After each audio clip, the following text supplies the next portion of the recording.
El cielo de hoy tenía un gris plomizo inusual, de ese tipo de tiempo desapacible que impregna el alma de una melancolía sin nombre. Estaba de pie frente al espejo, alisando con la mano las arrugas de un vestido de color crema, elegante y discreto, que había comprado a escondidas la semana anterior.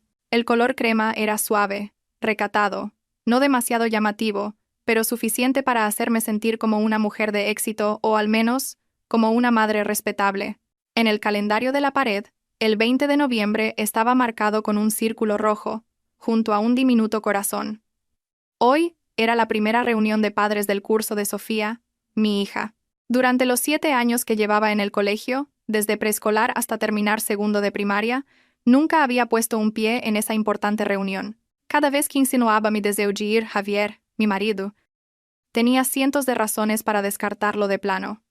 A veces decía que mi torpeza al hablar en un lugar tan distinguido como un colegio internacional solo me convertiría en el hazmerreír de todos. Otras, que mi lugar estaba en casa cuidando de las comidas, que la educación de los niños era un asunto serio y que qué sabría una mujer para meterse en eso. Yo, al oírlo, aunque sentía una punzada de amargura y humillación, me esforzaba por cumplir mi papel de esposa buena y sumisa, retirándome a un segundo plano para que mi marido se encargara de todo. Pero este año era diferente. Sofía ya estaba en tercero, y al volver a casa no paraba de susurrar que su profesora quería verme para hablar sobre el talento que tenía para el piano. Respiré hondo para recuperar la calma y me apliqué un poco de pintalabios color teja para que mi rostro no pareciera tan pálido.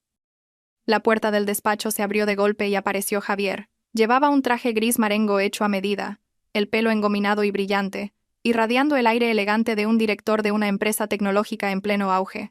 Al verme tan arreglada, sus pobladas cejas se fruncieron, y su mirada me recorrió de arriba a abajo como un escáner buscando fallos. Se acercó, y su voz, aunque grave y cálida, destilaba una ironía gélida. ¿A dónde crees que vas con esas pintas de paleta que intentas ser elegante? No me digas que pretendes ir al colegio. El corazón se me encogió, pero, aún así, logré mantener una sonrisa forzada. Hoy es la reunión de padres, dije suavemente. Como soy su madre, pensé que debería ir al menos una vez para conocer el colegio. Sofía tiene muchas ganas de que vaya. Ayer no paraba de decírmelo. Javier soltó una risa despectiva. Se ajustó el cuello de la camisa con un aire de superioridad aleccionadora. Quédate en casa. Si vas al colegio, con lo patosa que eres, solo conseguirás poner en ridículo a la niña. Mírate. No sabes ni 2 palabras de inglés. Los padres de ese colegio son todos gente de posición. Si te hacen un par de preguntas de cortesía en otro idioma, ¿te quedarás muda? Sus palabras fueron como un jarro de agua fría, que apagó la pequeña llama de esperanza que acababa de encenderse en mí. Bajé la vista hacia mis manos, que ya empezaban a mostrar los callos del trabajo doméstico. Un sentimiento de inferioridad me subió por la garganta hasta ahogarme. Pero solo quiero oír lo que la profesora dice de nuestra hija, respondí en un murmullo. Prometo que me sentaré quieta, y no diré ni una palabra fuera de lugar. Javier suspiró con exasperación, con la cara de quien tiene que tratar con una niña terca. Se acercó y me dio una palmadita en el hombro, un gesto que a primera vista parecía cariñoso, pero que en realidad era una imposición llena de autoridad. Lo digo porque me preocupo por ti, cariño, dijo, usando ese tono manipulador tan familiar. Tu salud es delicada, y un lugar lleno de gente y ruido solo te daría dolor de cabeza. Además, ya he enviado a mi asistente para que se ocupe de lo de la niña, o si no, me pasaré yo un momento más tarde. Tú quédate en casa y prepara la comida. Hoy he invitado a comer a unos socios, así que haz algunos de tus platos más elaborados, ¿de acuerdo? Dicho esto, se dio la vuelta y se dirigió a la puerta, sin prestar atención a la lágrima que asomaba en el rabillo de mi ojo. Justo en ese momento, la pequeña Sofía salió corriendo de su habitación, con una mochila a la espalda demasiado grande para su delgada figura. Nos miró a mí y luego a su padre, y en sus ojos no había la decepción de una niña cuya madre no irá a su reunión, sino un miedo y una resignación extrañamente precoces. Sofía se acercó tímidamente, su manita se aferró a mi dedo, y su vocecita infantil sonó, pero con una tristeza que partía el alma. No estés triste, mamá. Papá puede ir. Quédate en casa y prepárame una comida rica, ¿vale? No necesito que vengas al colegio. Me agaché y la abracé con fuerza, conteniendo un sollozo ahogado. ¿Por qué una niña de 8 años podía ser tan comprensiva hasta resultar doloroso? ¿O es que ya estaba demasiado acostumbrada a que su madre fuera siempre la que sobraba en los acontecimientos importantes de la familia? Desde la puerta, la voz de Javier sonó apremiante. Sofía, deprisa, que llego tarde al trabajo. Sofía soltó mi mano rápidamente y corrió hacia el coche. Su pequeña silueta desapareció tras la pesada puerta de madera, dejándome sola en aquella casa enorme y fría. Me levanté, me quité en silencio el vestido color crema y lo doblé en un rincón del armario. Quizás, al fin y al cabo, no pertenecía a mi mundo, de la misma manera que yo nunca había pertenecido realmente al mundo de mi marido y mi hija. La casa volvió a su silencio aterrador habitual. El tic-tac del reloj en la pared parecía contar cada segundo de mi soledad. Me senté abatida en el sofá. El hielo del zumo de naranja sobre la mesa se había derretido por completo, dejándolo tan insípido como mi matrimonio. Una vaga inquietud se apoderó de mi mente. No eran celos infundados, sino la intuición de una mujer que ha sido abandonada durante demasiado tiempo al margen de la vida de su marido. Recordé la mirada de Sofía hace un momento, la forma en que soltó mi mano a toda prisa al oír la llamada de su padre. Fue como un acto reflejo, un miedo invisible que la niña intentaba ocultar. ¿Por qué dijo, no necesito que vengas al colegio, con un tono tan tembloroso? ¿Había algo en ese colegio que Javier no quería que viera? Incapaz de soportar la opresión en mi pecho, decidí ir al mercado antes de lo habitual, diciéndome que salir a tomar el aire me despejaría la mente. Saqué mi vieja scooter del garaje y me mezclé con el ajetreo matutino de la gente. El sol empezaba a salir, pero no lograba disipar el frío de mi corazón. Al llegar a un gran cruce, a unos 2 kilómetros de casa, el semáforo se puso en rojo y tuve que detenerme. Al otro lado de la calle, un Mercedes negro reluciente esperaba también. La matrícula me resultaba tan familiar que podría recitarla incluso en sueños. 5678 JKL. Era el coche de Javier. Mi corazón dio un vuelco. Normalmente, a esa hora, debería haber girado a la derecha para dirigirse al parque tecnológico donde estaba su empresa, pero cuando el semáforo se puso en verde, su coche puso el intermitente izquierdo. Esa dirección no llevaba a otro lugar que al colegio privado La Estrella, el colegio de mi hija. Así que me había mentido. Dijo que tenía una reunión, que solo mandaría a su asistente o se pasaría un momento, pero en realidad estaba conduciendo él mismo hasta el colegio, y había salido muy temprano. La curiosidad y la sospecha estallaron como un fuego contenido durante mucho tiempo. Ya no fui al mercado. Mis manos, de forma inconsciente, siguieron al coche de lujo que iba delante, manteniendo una distancia prudencial para no ser descubierta. Cerca de la puerta del colegio, vi su coche girar hacia el aparcamiento reservado para padres VIP. Un guardia de seguridad le saludó con una reverencia, como si fuera un cliente habitual. Aparqué la moto en una cafetería de la acera de enfrente, con el corazón en un puño. No podía entrar de forma oficial sin la tarjeta de acceso, y mucho menos dejar que Javier me viera en estas pintas. Una idea audaz cruzó mi mente.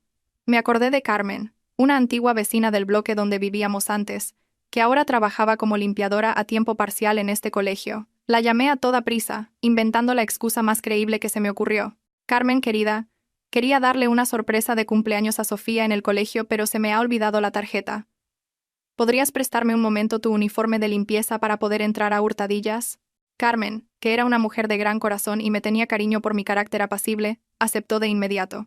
Quedamos en la puerta trasera, donde se almacenaban la basura y los utensilios de limpieza. 15 minutos después, estaba en un almacén estrecho que apestaba a lejía y jabón barato. Me quité mi ropa de casa y me puse el uniforme de limpieza azul, demasiado grande, con algún que otro roto. El mono era tan holgado que me perdía dentro, y los pantalones me arrastraban por el suelo. Me recogí el pelo en un moño alto, me puse un gorro de tela descolorido y una mascarilla que solo dejaba ver mis ojos. Al mirarme en el espejo agrietado de la pared, vi a una mujer extraña, desaliñada y miserable. ¿Quién iba a pensar que la mujer de un rico director tendría que recurrir a este truco tan bajo para poder ver a su propia hija en una reunión de padres? Un sabor amargo, salado, me subió a la boca. Carmen me dio un carro lleno de fregonas y cubos, y me dio instrucciones precisas. Tú solo empuja esto por el pasillo del pabellón C, con la cabeza gacha, y no mires a los lados.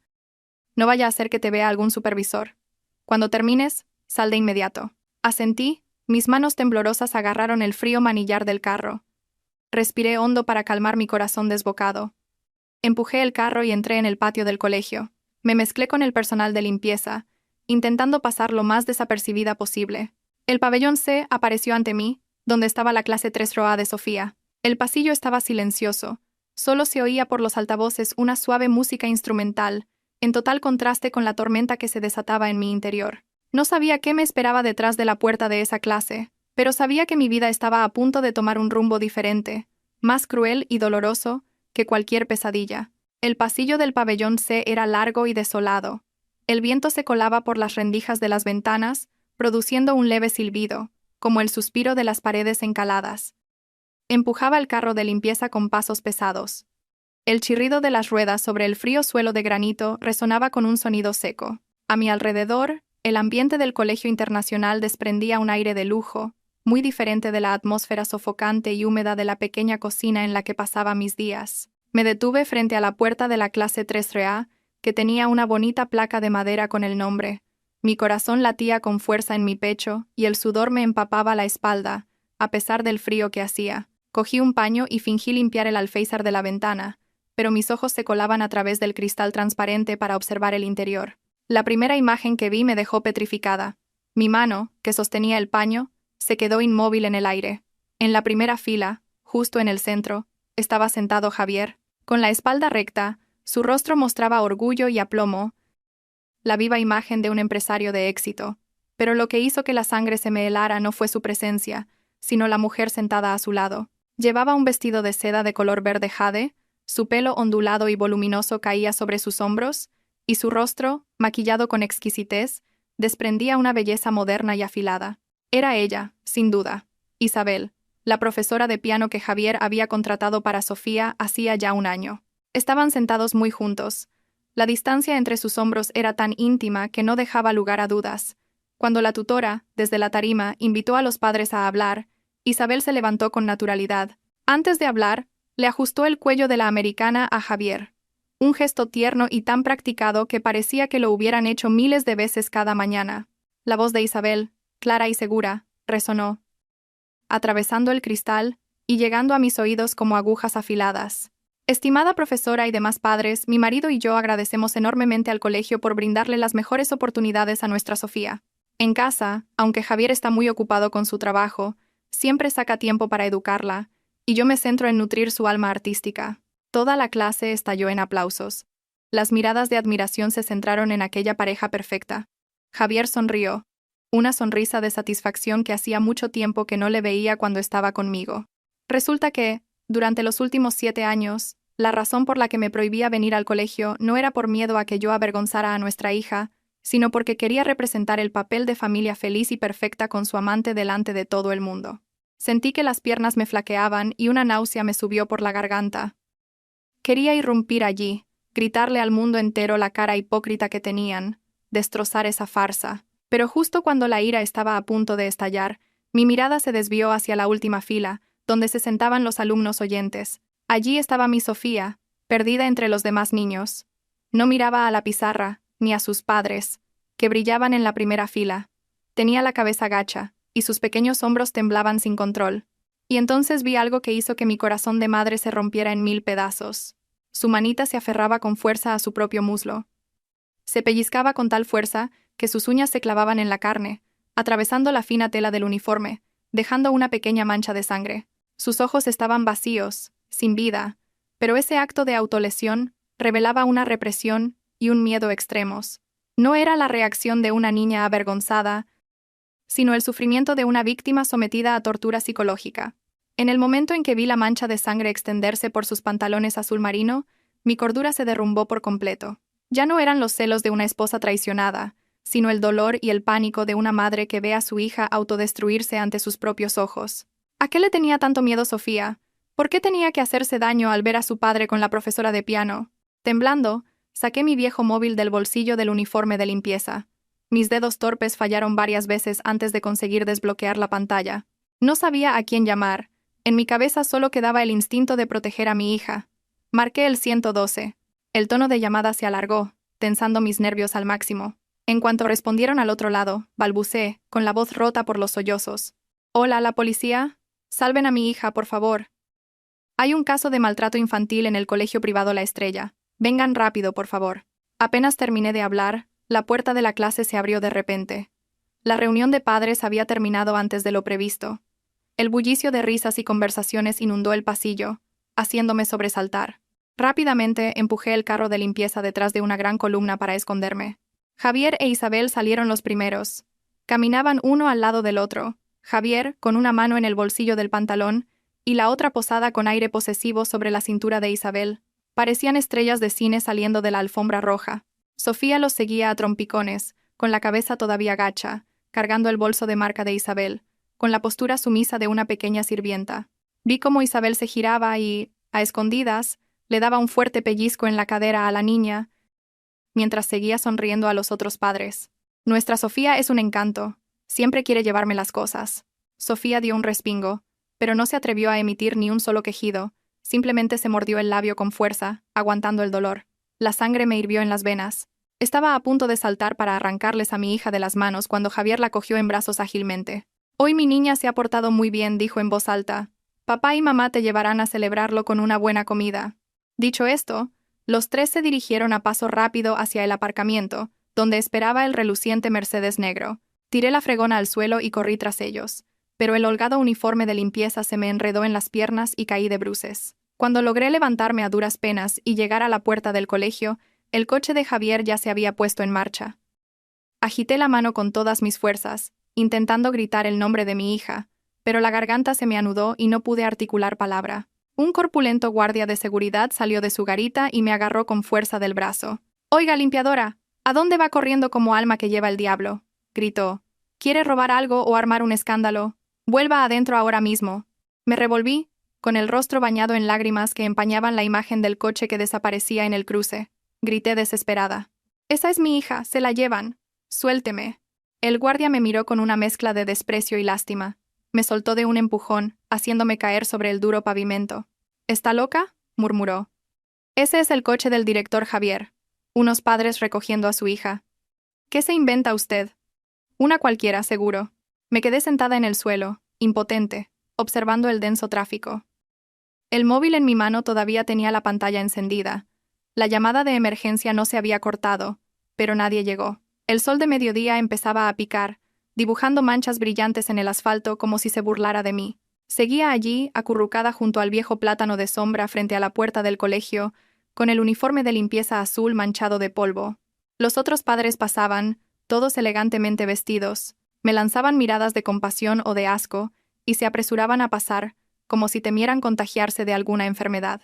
Me sequé las lágrimas, dispuesta a levantarme, devolverle el uniforme a Carmen y volver a casa para pensar en otro plan. Justo en ese momento, un par de zapatos de cuero marrón reluciente se detuvieron frente a mí. Levanté la vista y, a través de mis ojos empañados, vi a un hombre de mediana edad. Llevaba un traje azul marino. Su rostro era severo, pero sus ojos ocultaban una extraña calma y comprensión. No dijo nada, solo sacó silenciosamente del bolsillo de su chaqueta un pañuelo blanco impecablemente doblado y me lo ofreció. Ese gesto cortés me dejó atónita. Dudé, sin atreverme a cogerlo con mis manos sucias. El hombre sonrió levemente, una sonrisa tan sutil como una brisa, pero con un poder tranquilizador. «Cójalo», dijo, con voz grave y cálida. «Las lágrimas no solucionan nada, especialmente cuando su adversario está celebrando sobre su dolor». Acepté el pañuelo temblando y susurré un «gracias». Él se agachó, sin importarle que su caro traje se ensuciara, y me miró directamente a los ojos. «La he estado observando desde que entró al pasillo con el carro de limpieza», continuó, «y también he visto la función de familia feliz de su marido en el aula. Soy el padre de un niño de la misma clase que su hija». Me sobresalté y lo miré con asombro. ¿Por qué un extraño se fijaría en una limpiadora anónima como yo? Como si leyera mis pensamientos, sacó una tarjeta de visita de su cartera y la puso en mi mano. En la tarjeta, de un negro intenso, solo había 2 líneas impresas en letras doradas. Arturo Reyes, detective privado, y un número de teléfono. Arturo me miró, sus ojos se volvieron agudos y serios. No soy un cotilla, pero mi profesión me ha dado la costumbre de observar las cosas inusuales. Su marido y esa mujer actuaban muy bien, pero la niña no sabe mentir. Esa niña está pidiendo ayuda a gritos, y usted es la única que ha oído su llamada. Sus palabras fueron como una flecha que dio en el blanco, atravesando mi alma. Apreté la tarjeta en mi mano, sintiendo como si me aferrara a un salvavidas en medio de una inundación. Arturo se levantó y se ajustó la chaqueta.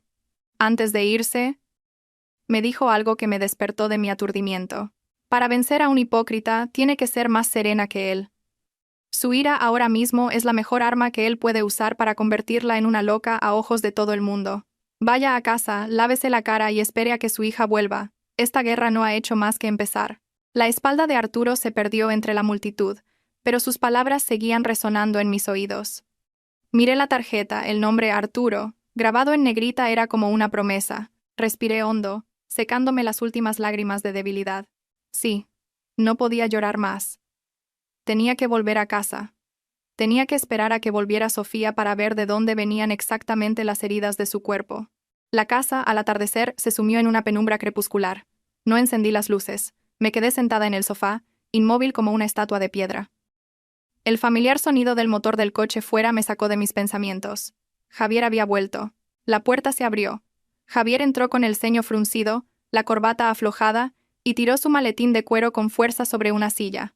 Detrás de él venía Sofía. Entró, arrastrando los pies, sin saludar, sin atreverse a mirarme a los ojos. Javier me lanzó una mirada y, al verme sentada en la oscuridad, espetó: «¿Qué haces ahí sentada como un fantasma? ¿No puedes encender la luz? ¿Está lista la cena?» Contuve la ira que me subía por la garganta, me levanté y encendí el interruptor. La fría luz blanca inundó la habitación, revelando el rostro cansado y asustado de mi hija. No respondí. Fui directamente hacia Sofía y le cogí la mano suavemente. «Sofía, vamos a darte un baño. Ya he preparado el agua caliente». Sofía retiró la mano como si se hubiera quemado, evitando mi mirada. «Puedo bañarme sola». Pero no la dejé negarse. La llevé con firmeza al baño y cerré la puerta con pestillo. En el pequeño espacio del baño, el vapor lo empañaba todo. Temblando, le desabroché uno a uno los botones del uniforme. Cuando le quité la última prenda, tuve que taparme la boca para reprimir un grito de horror. Sobre el cuerpo delgado y pequeño de mi hija, no había una piel blanca y suave como la de otros niños. En su lugar, había un amasijo de moratones, de todos los tonos de azul, rojo y morado. Algunos ya se habían vuelto amarillentos, pero otros eran recientes, hinchados y dolorosos. Se veían claramente las marcas de los dedos de un adulto que la habían pellizcado en los muslos, en los brazos e incluso en las costillas. Las zonas más ocultas estaban llenas de heridas. Toqué suavemente un moratón violáceo en su brazo. Sofía se estremeció y gimió de dolor. Mis lágrimas cayeron, calientes, sobre sus hombros. La abracé con fuerza, con la voz quebrada. «¿Quién te ha hecho esto?» «Dímelo, mi amor. ¿Quién ha sido?» Sofía rompió a llorar desconsoladamente. El llanto contenido durante tanto tiempo estalló como una presa rota. Apoyó la cabeza en mi pecho. Su pequeño cuerpo temblaba sin control. Entre sollozos ahogados, balbuceó, con la voz entrecortada: La señorita Isabel me castigó. Porque toqué mal una nota. Dijo que si se lo contaba a mamá, me encerraría en el cuarto oscuro para siempre. Sentí que el mundo se me venía encima.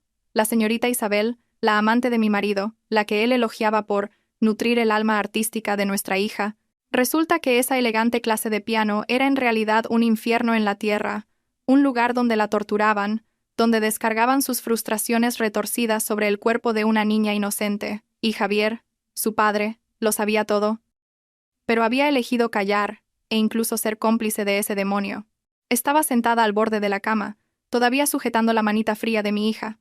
Sofía se había quedado dormida, agotada de tanto llorar, pero incluso en sueños, sus cejas infantiles seguían fruncidas por la inquietud.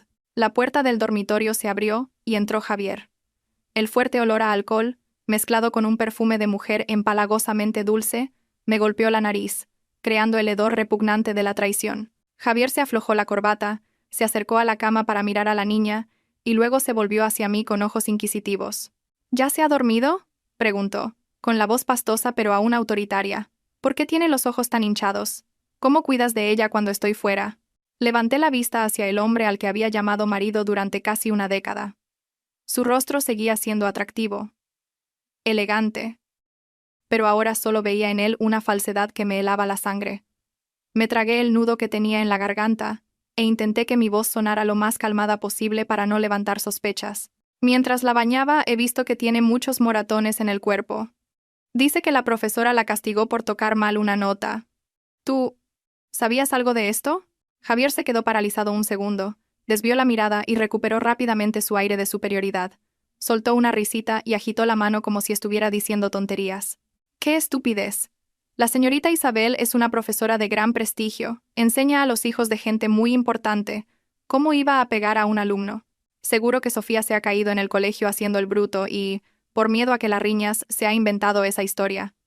No te creas las mentiras de los niños y montes un escándalo. Apreté el bajo de mi blusa con tanta fuerza que las uñas se me clavaron en la piel, un dolor agudo que me recordaba que debía ser paciente. Pero las heridas tienen muy mal aspecto, Javier, respondí con voz temblorosa, fingiendo sumisión. ¿Y si la sacamos de esa clase de piano? Veo que tiene mucho miedo de ir.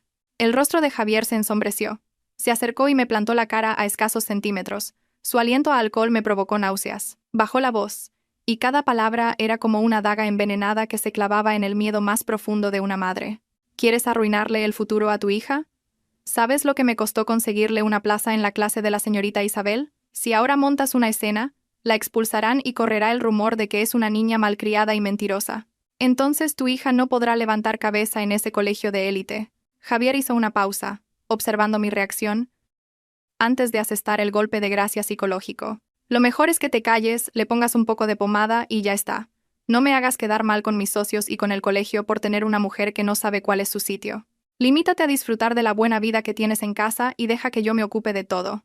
Bajé la cabeza, fingiendo miedo y obediencia como siempre. Satisfecho, Javier me dio una palmadita en el hombro y se fue al baño, silbando una melodía alegre. Al ver su espalda desaparecer tras la puerta, comprendí que ese hombre no solo había dejado de quererme, sino que también había perdido su humanidad. Estaba dispuesto a sacrificar el bienestar físico y mental de su propia hija solo para encubrir su sórdida aventura. A la mañana siguiente, Javier salió de casa muy temprano, diciendo que tenía una reunión importante con un cliente en un campo de golf. Pero yo sabía que ese cliente era tan importante que se había llevado varias camisas que yo misma le había planchado la noche anterior. Esperé a que su coche desapareciera por la calle y llamé a Arturo al número de la tarjeta. Respondió al instante. Su voz sonaba grave y confiable. Sabía que llamaría. He encontrado la dirección que su marido frecuenta. ¿Quiere ir a verlo con sus propios ojos? Asentí, aunque sabía que no podía verme. Mi voz sonó firme. Quiero ir. Necesito saber dónde están construyendo su nido de amor sobre el sufrimiento de mi hija y el mío. Arturo me recogió al final de la calle en un discreto coche negro. Cruzamos las bulliciosas calles de la ciudad, en dirección a la zona norte, donde se alzaban los nuevos rascacielos. El coche se detuvo frente a un lujoso complejo residencial en La Moraleja, conocido como el refugio de la alta sociedad. Arturo señaló el vestíbulo del edificio. Viven en el ático, en el apartamento que da al campo de golf. Mire, ya bajan. Seguí la dirección de su dedo. Las puertas de cristal automáticas se abrieron y salió Javier, con una expresión radiante, muy diferente al ceño fruncido que lucía en casa conmigo. A su lado estaba Isabel. Llevaba un vaporoso vestido de flores y su brazo se entrelazaba con el de Javier de forma íntima. Pero lo que hizo que mi corazón se detuviera fue la aparición de un niño de unos 4 años que correteaba delante de ellos. Javier soltó a Isabel, se agachó y abrió los brazos para recibir al pequeño. Lo levantó en volandas, lo llenó de besos en las mejillas y rió a carcajadas. «¡Qué campeón es el hijo de papá!», dijo Javier. Aunque estaba lejos, pude leer sus labios. «Hoy papá te llevará a comprar juguetes». El niño se abrazó al cuello de Javier, acurrucándose en su hombro con mimo. Una familia perfecta, una imagen de felicidad deslumbrante bajo el sol, pero que era una cuchilla afilada que me desgarraba por dentro. Recordé a Sofía, que siempre anhelaba un abrazo de su padre, pero solo recibía frialdad o gritos injustificados. Sentada en el coche, apreté las manos con tanta fuerza que los nudillos se me pusieron blancos. Me volví hacia Arturo y le pregunté, con la voz rota por la emoción. «Ese niño, ¿de quién es hijo?». Arturo me miró con compasión. Suspiró y me entregó un delgado expediente. «Prepárese. Esta verdad podría ser incluso más dolorosa que la infidelidad de su marido». Cogí el expediente, mis dedos temblorosos pasaron las páginas, y cuando vi las claras palabras en blanco y negro, sentí como si todo el cielo se derrumbara sobre mi cabeza. En el expediente que Arturo me dio, lo primero que vi fue la copia de un certificado de nacimiento. Nombre del niño: Leo García Reyes. Nombre del padre: Javier Martín Ruiz. Nombre de la madre: Isabel Reyes Sanz. Cada línea era como una aguja que se clavaba en mis ojos, dolorosa y cruel. Pero lo que me dejó en shock fue la fecha de nacimiento del pequeño Leo: 15 de mayo de 2019. Hice cálculos mentales. Mi cabeza daba vueltas como si estuviera en medio de un tornado. En esa época, en ese preciso momento, yo estaba embarazada de 7 meses de Sofía. Fue la etapa en la que tuve una amenaza de aborto y tuve que estar ingresada en el hospital con las piernas en alto durante semanas. Recordé aquellos días, sola en la blanca habitación del hospital, sintiendo miedo y soledad. Javier siempre decía que estaba ocupado con su nueva empresa, que tenía que viajar constantemente para ganar dinero y cuidar de su mujer y su futura hija. Resulta que esos largos viajes de negocios no eran para cuidarme a mí, sino para atender a su amante embarazada y dar la bienvenida a su hijo varón, su heredero. 5 años. Me había estado engañando durante 5 largos años. Había interpretado el papel de un marido ocupado pero responsable, mientras en realidad construía una segunda familia con el dinero que habíamos ganado juntos. Pasé a la siguiente página. Un extracto bancario que Arturo había conseguido hábilmente. Las cifras de las transferencias mensuales regulares aparecieron ante mis ojos. 30.000 euros, 50.000 euros, algunos meses hasta 100.000 euros, con conceptos como inversión proyecto A, pago contrato B. Reí con amargura, mientras las lágrimas rodaban por mis mejillas sin que pudiera evitarlo. Resulta que mientras yo ahorraba cada céntimo en el mercado, poniéndome una y otra vez la misma ropa vieja para que mi marido pudiera invertir en su negocio, él usaba ese dinero para comprar una casa, un coche y mantener a su segunda familia a cuerpo de rey. Arturo, a mi lado, esperó en silencio a que mi arrebato emocional pasara. Me ofreció una botella de agua. Su voz se tornó más grave. Según mi investigación, ese apartamento se compró hace 3 años. Está a nombre de la señorita Isabel, pero el dinero provino de la cuenta de su marido. Lo planeó todo con mucho cuidado para desviar los bienes antes de que usted se diera cuenta. Apreté la botella en mi mano, sintiendo cómo el plástico se deformaba bajo la presión de mi ira. Había creído que era una esposa feliz, con un marido brillante y una hija maravillosa. Pero ahora me daba cuenta de que solo era una marioneta estúpida en la obra perfecta de Javier. Me había mantenido en esa casa solo como una sirvienta de lujo, una pantalla para ocultar su vida disoluta. Me volví hacia Arturo, mi mirada ya no tenía la debilidad de ayer. Dije, pronunciando cada sílaba con claridad. Gracias, Arturo. Ahora sé lo que tengo que hacer. No puedo dejar que vivan felices a costa de mis lágrimas y mi sudor. Voy a recuperar todo lo que es mío, con intereses. Arturo asintió, una expresión de aprobación en sus ojos. Exacto. Tiene que ser fuerte. Pero para ganar, necesitamos una prueba irrefutable del maltrato a la niña. Ese será el golpe de gracia. Al volver a casa, no me encerré en una habitación a llorar ni a romper cosas como habría hecho antes. Me senté a la mesa, saqué un costurero y la mochila del colegio de Sofía. Arturo me había dado un dispositivo de grabación diminuto, hábilmente camuflado como un pin de Doraemon. Cosí con cuidado el pin a una de las correas de la mochila, en un lugar discreto pero que garantizara una buena captación del sonido. Cada puntada que daba era una punzada de odio que clavaba en mi corazón. Me prometí a mí misma que esta sería la última vez que dejaría que mi hija sufriera sola esa tortura. Por la tarde, Sofía volvió del colegio. Seguía con su expresión huraña y asustadiza. La llevé a su habitación y cerré la puerta. Saqué la mochila, le señalé el pin de Doraemon y le susurré, como si fuera un secreto. Mira, Sofía, este es un amuleto protector que mamá ha traído de un templo. Este Doraemon te protegerá, para que nadie vuelva a hacerte daño. Pero tienes que prometerme una cosa. No se lo puedes contar a nadie, ni a papá ni a la señorita. Es un secreto entre tú y yo. Sofía me miró con sus grandes ojos inocentes y asintió levemente. Tocó el pin, como si encontrara un poco de consuelo en ese pequeño objeto. La abracé, aspirando el olor a leche que aún quedaba en su pelo, con el corazón encogido de dolor. Estaba haciendo una apuesta arriesgada, usando la seguridad de mi propia hija para obtener las pruebas que desenmascararían la crueldad de su padre. A las 5 en punto, sonó el claxon del coche de Javier. Volvía más temprano de lo habitual, no para cenar conmigo, sino para llevar a Sofía a su clase extraescolar. Javier entró, se cambió la ropa de trabajo por un chándal deportivo que le hacía parecer varios años más joven. ¿Dónde está Sofía?, gritó. Vamos deprisa, que llegamos tarde a la clase de la señorita Isabel. Hoy tienes que tocar muy bien, ¿eh? Sofía, temblando, se colgó la mochila al hombro y se volvió para mirarme con ojos suplicantes. Mi corazón se encogió. Quise correr, retenerla, gritarle a Javier que le prohibía llevarse a mi hija, pero la razón me detuvo. Si lo hacía ahora, todo mi esfuerzo se iría al traste, y mi hija y yo nunca saldríamos de este lodazal. Le sonreí, una sonrisa forzada y dolorosa, y le dije adiós con la mano. Pórtate bien en clase, cariño. Doraemon irá contigo. Javier me miró con recelo, pero al ver que seguía tan sumisa como siempre, no dijo nada. Cogió a Sofía de la mano y la llevó al coche. La puerta del coche se cerró de golpe, encerrando a mi hija en el mundo de esos hipócritas. Me apoyé en el marco de la puerta, viendo cómo el coche se alejaba. En la casa vacía, Encendí el ordenador y me conecté al software de escucha remota que Arturo había instalado.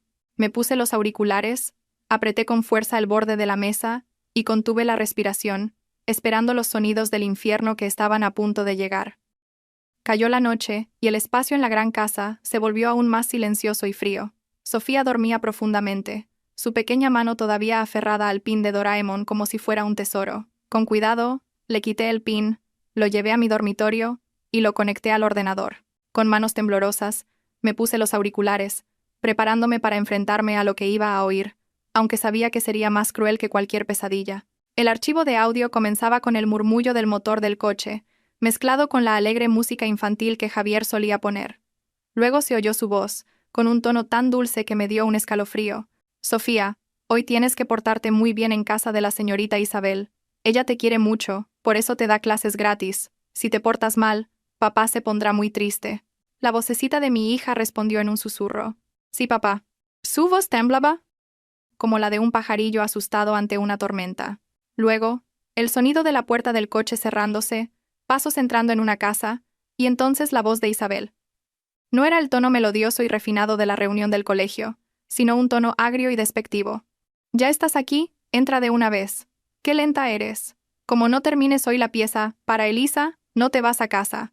Se oyó el piano, titubeante, con notas equivocadas una y otra vez, y después de cada error, el chasquido de una regla golpeando la mesa, acompañado de los gritos de Isabel. «Inútil. ¿Cómo puedes fallar una nota tan simple como un sol? Con esas manos no sirves para nada. Lo haces a propósito para sacarme de quicio, ¿verdad?» Oí los sollozos de Sofía, su voz suplicando. «Por favor, señorita, lo siento. Me duele mucho la mano. No me pegue». Pero la respuesta a su súplica fue un silencio aterrador. Luego, el chirrido de una silla al arrastrarse, la voz fría de Isabel dando una orden. «Al cuarto oscuro. Métete ahí y reflexiona. Cuando aprendas la lección, te dejaré salir». El portazo de una puerta, el sonido de una cerradura. En mis auriculares solo quedaba el llanto ahogado de mi hija en un espacio cerrado. Pero lo que hizo que mi corazón se rompiera en 1000 pedazos fueron los sonidos que vinieron justo después, desde fuera del cuarto oscuro. Era la voz de Javier. Reía a gusto. «Cariño, eres demasiado estricta. La vas a asustar». Luego, la risa de su hijo, el pequeño Leo, corriendo y saltando. «Papá, papá, haz de caballito para que monte». Javier respondió con total devoción. «Claro que sí, mi campeón. Papá hará de caballito para Leo. Arre, arre, caballito». Mis lágrimas brotaron, calientes y saladas. Al otro lado de esa pared, su propia hija estaba encerrada en la oscuridad, aterrorizada y dolorida. Y fuera, a solo unos pasos, él jugaba felizmente con su otro hijo y su amante, ignorando por completo el llanto de su hija. Esa crueldad ya no era la indiferencia de un hombre infiel, sino la maldad de un demonio con piel humana. Apoyé la cabeza en el teclado, abrazándome el pecho, donde un dolor agudo me impedía respirar. Resulta que el infierno no estaba lejos. Estaba en la confianza ciega que había depositado durante tantos años en el hombre con el que compartía mi vida. Después de la noche en que escuché esa horrible grabación, me sentí como si hubiera perdido el alma, pero mi mente estaba más lúcida que nunca. Sabía que no podía actuar precipitadamente. Si montaba un escándalo ahora, Javier lo negaría todo. Incluso podría acusarme de falsificar pruebas. Necesitaba algo más sólido, un documento en blanco y negro que pudiera sacarlo de nuestras vidas para siempre y hacerle pagar ante la ley. La oportunidad llegó el viernes por la noche. Javier llamó para decir que volvería tarde porque tenía una cena de gala con unos socios extranjeros. Yo sabía perfectamente quiénes eran esos socios, pero aún así fingí dulzura y le pedí que no bebiera demasiado. Pasada la medianoche, el coche se detuvo bruscamente frente a la casa. Javier entró tambaleándose, apestando a alcohol, con la corbata torcida y una mancha de pintalabios en el cuello de la camisa que no se había molestado en limpiar. Lo ayudé a subir a la habitación y le preparé un vaso de agua con limón. Después de bebérselo, cayó en la cama, profundamente dormido, roncando rítmicamente. Lo sacudí suavemente un par de veces para asegurarme, y luego salí de puntillas del dormitorio y me dirigí al despacho, al final del pasillo. El despacho era el santuario de Javier. Siempre lo mantenía cerrado con llave y me había prohibido entrar, con la excusa de que contenía documentos confidenciales de la empresa. Pero esa noche, el manojo de llaves estaba en el bolsillo del pantalón que yo misma le había colgado en la percha. Abrí la puerta del despacho. La luz de la calle se filtraba por las rendijas de las cortinas, creando tenues rayos de luz. Encendí la lámpara de escritorio al mínimo y me acerqué a la caja fuerte negra que estaba oculta detrás de un cuadro de paisajes. Era el lugar donde Javier guardaba lo más importante de su vida. Mi corazón latía con tanta fuerza que parecía que se me iba a salir del pecho. Mis dedos temblorosos tocaron el frío teclado numérico. ¿Cuál sería la contraseña? Probé mi fecha de nacimiento. La luz roja parpadeó. Error. Un pitido seco resonó en la noche silenciosa. Probé la fecha de nacimiento de Sofía. Luz roja de nuevo. Probé la fecha de nuestra boda. También incorrecta. Un sudor frío me recorrió la frente. La caja fuerte solo permitía 3 intentos fallidos. Al cuarto, se bloquearía y enviaría una alerta al móvil de Javier. Solo me quedaba una oportunidad. Me quedé quieta, respirando hondo para calmarme. Javier era un hombre supersticioso, pero también muy práctico. Para él, ¿quién era la persona más importante en este momento? ¿A quién mimaba y cuidaba como si fuera un tesoro? La imagen de Javier levantando en brazos al pequeño Leo en el vestíbulo del complejo residencial apareció en mi mente. El pequeño Leo. Recordé el certificado de nacimiento que Arturo me había mostrado, la fecha de nacimiento de Leo, 15 de mayo de 2019. Cerré los ojos y aposté todo a esa combinación de números. Mis dedos marcaron lentamente cada cifra. 1, 5, 0, 5, 1, 9. El cerrojo de la puerta se abrió con un clic seco y satisfactorio, como el sonido de unas cadenas rompiéndose. La luz verde parpadeó, indicando éxito. Solté el aire que contenía, sintiendo una mezcla de amargura y triunfo. Resulta que, tanto en su corazón como en su patrimonio, mi hija y yo no éramos nada. La clave que abría su tesoro era la fecha de nacimiento de su hijo ilegítimo, el hijo que había concebido a mis espaldas mientras yo sufría los dolores del embarazo. Abrí la pesada puerta de la caja fuerte. Dentro no había mucho dinero en efectivo, pero sí secretos suficientes para hundir su vida en el fango. Bajo la tenue luz amarilla de la lámpara de escritorio, saqué temblando los montones de documentos que estaban ordenadamente apilados en la caja fuerte. Lo primero que vi fue una escritura de propiedad que aún olía a tinta fresca. Título de propiedad y bienes inmuebles. La titular, Isabel Reyes Sanz. Al revisar los anexos, encontré un acuerdo de aportación de capital para la compra de la vivienda, en el que Javier firmaba reconociendo haber aportado el 80% del valor del apartamento en concepto de regalo, 700.000 euros. Una cifra astronómica que ni en mis sueños más locos habría imaginado. Era el dinero fruto del sudor y las lágrimas de nuestro matrimonio, ahorrado durante años. Era el dinero de la venta de un terreno que mis padres me habían dejado en el pueblo, que yo le di para que montara su empresa. Y él, sin el menor remordimiento, lo había usado para construir un nido de amor para su amante, mientras yo seguía yendo en una moto vieja y mi hija vestía ropa heredada de sus primas. Debajo de la escritura había un grueso fajo de extractos bancarios. Repasé rápidamente las transacciones. Transferencia para compra de coche para mi amor, 100. 0 euros. Transferencia para seguro de vida de mi hijo Leo, 50.000 euros. Transferencia para gastos de viaje a las Maldivas, 20.000 euros. Cada línea era como una puñalada en mi corazón, que sangraba en silencio. Recordé ese viaje a las Maldivas. Me había mentido diciendo que iba a Singapur por trabajo, para buscar proveedores, e incluso me mandaba mensajes quejándose de que comía fideos instantáneos para ahorrar. Resulta que mientras yo comía las sobras en casa con mi hija, él tomaba el sol en una playa paradisíaca con otra mujer. Pero lo que más me horrorizó no fue el dinero. En el fondo de la caja fuerte había un expediente médico junto con varios justificantes de transferencias. Lo abrí y casi grité de espanto. Eran los informes médicos de Sofía de una clínica privada de la que nunca había oído hablar. En el historial se especificaba: paciente Sofía Martín. Diagnóstico: traumatismo de tejidos blandos por accidente doméstico, caída por las escaleras, golpe contra el borde de una mesa. Las fechas de las consultas coincidían con las veces que Sofía había vuelto del colegio con moratones. Debajo de cada informe estaba la firma de Javier confirmando: la familia se hará cargo del tratamiento en casa y se compromete a no presentar reclamaciones. Lo sabía todo. Sabía que a su hija la pegaban, que la maltrataban, y en lugar de protegerla, se había confabulado con una clínica privada para falsificar los informes, convirtiendo las heridas de los golpes en accidentes domésticos para encubrir el crimen de su amante. Los justificantes de las transferencias adjuntos eran el dinero para comprar el silencio del médico. Comprendí con horror que el hombre que dormía plácidamente en la habitación de al lado no era una persona, sino un demonio disfrazado de padre. Había vendido a su propia sangre para mantener su falsa paz al lado de su querida amante. Rápidamente saqué mi móvil y fotografié todos los documentos.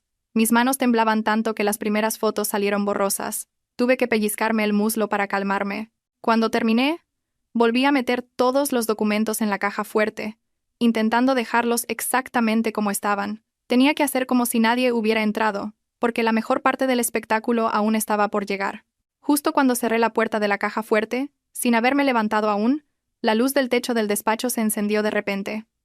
La luz cegadora me hizo entrecerrar los ojos. Mi corazón se detuvo por un segundo. Me giré bruscamente y vi a Javier apoyado en el marco de la puerta, con la cara roja por el alcohol, pero sus ojos inyectados en sangre mostraban una furia descontrolada. No estaba dormido, o quizás el clic de la caja fuerte había despertado el instinto de alerta de alguien que tiene algo que ocultar. ¿Qué demonios haces en mi despacho?, rugió Javier. Su voz era ronca pero imponente. Se abalanzó sobre mí, caminando de forma errática pero muy rápido. Aterrorizada, escondí el móvil detrás de mi espalda y balbuceé. Te vi muy borracho. Y venía a buscar alguna pastilla para la resaca que pudieras tener aquí. Me he equivocado de armario. ¿Equivocarte de armario y abrir la caja fuerte? ¿Me tomas por tonto? Javier se lanzó hacia mí y me agarró la muñeca con violencia. El móvil cayó al suelo y se deslizó. La pantalla todavía encendida mostraba la foto del certificado de nacimiento de Leo que no me había dado tiempo a apagar.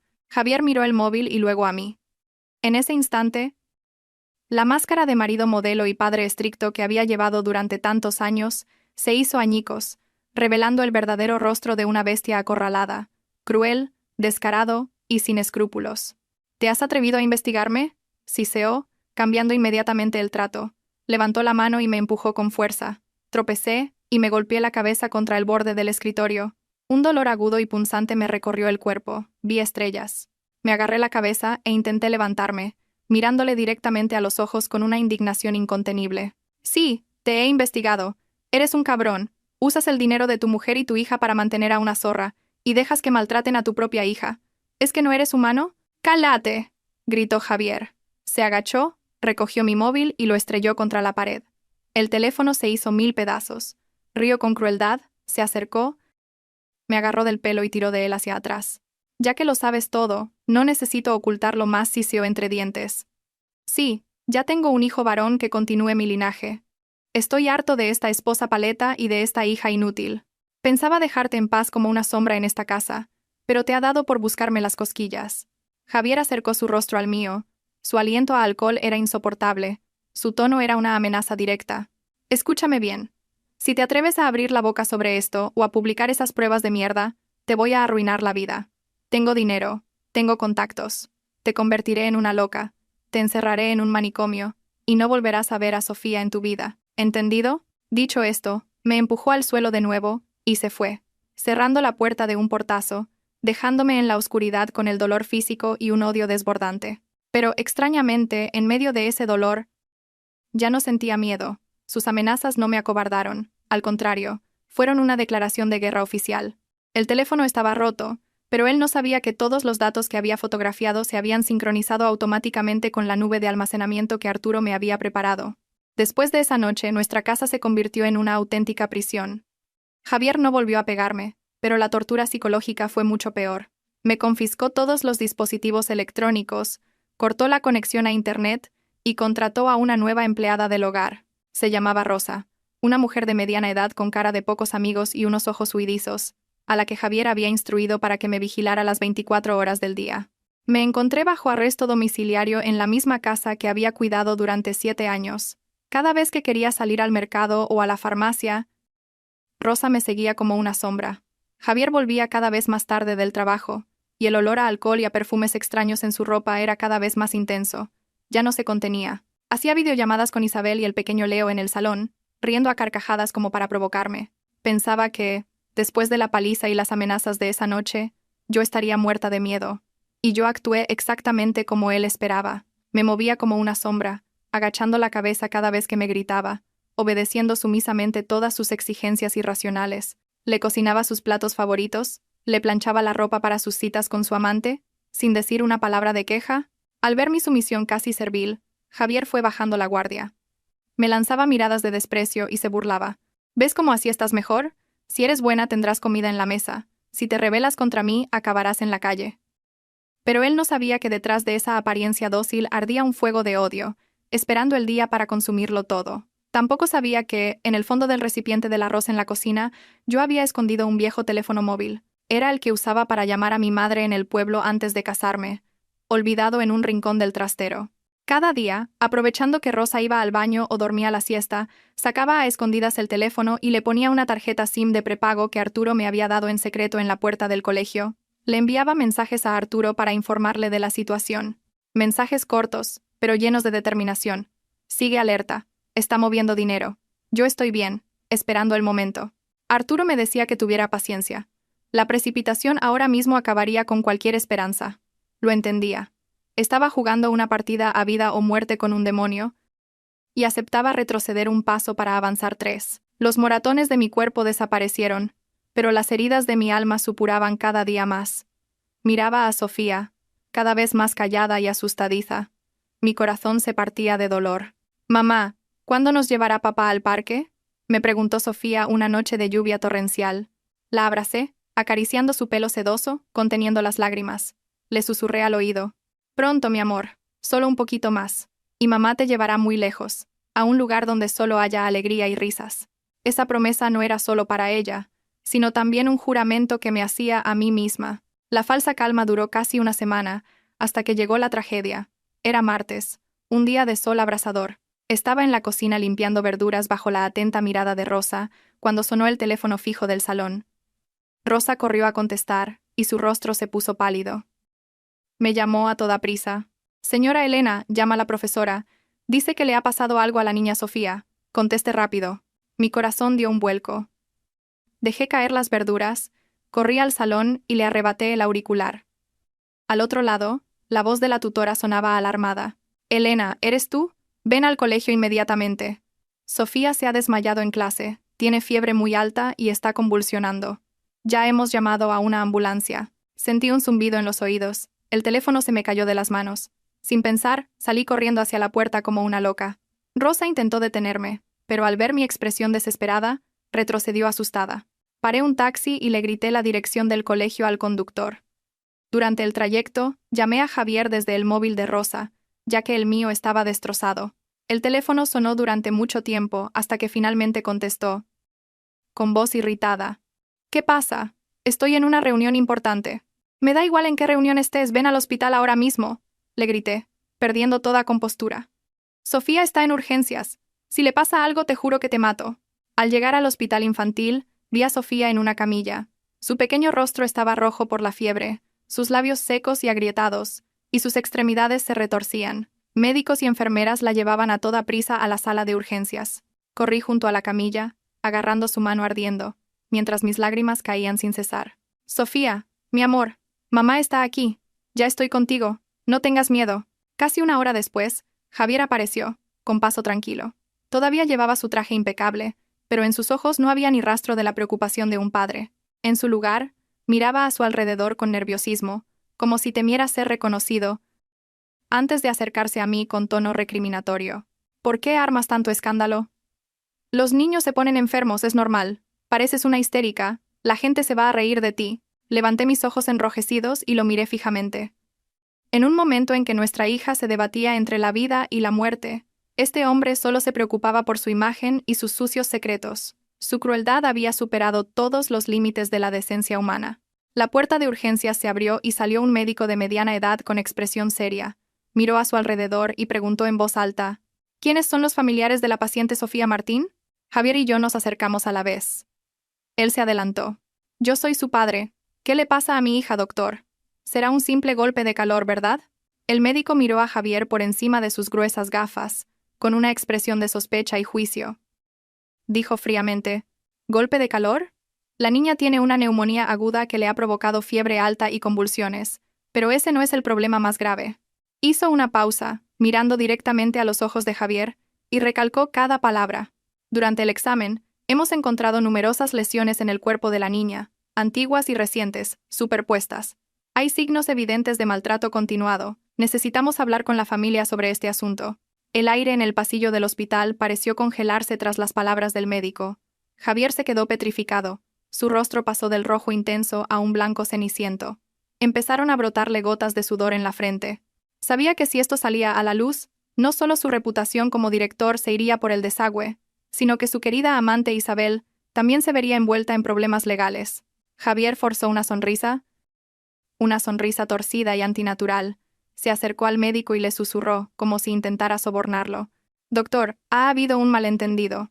Mi hija es muy inquieta, en casa no para de trepar y caerse. Además, tiene la piel muy delicada. Cualquier golpecito le deja un moratón. En mi familia la adoramos. ¿Cómo íbamos a maltratarla?» El médico mantuvo su expresión severa, sin inmutarse. Negó con la cabeza, abrió el historial y señaló unas fotografías de las heridas. «Mire usted, esto es la marca de un latigazo, esto es un pellizco, y esto es una quemadura de cigarrillo. ¿Qué tipo de caída produce estas heridas? Llevo 30 años en esta profesión, no intente engañarme». Javier empezó a perder la calma, miró a su alrededor y, al ver que algunas personas se detenían a mirar con curiosidad, cambió de tono, volviéndose agresivo y arrogante.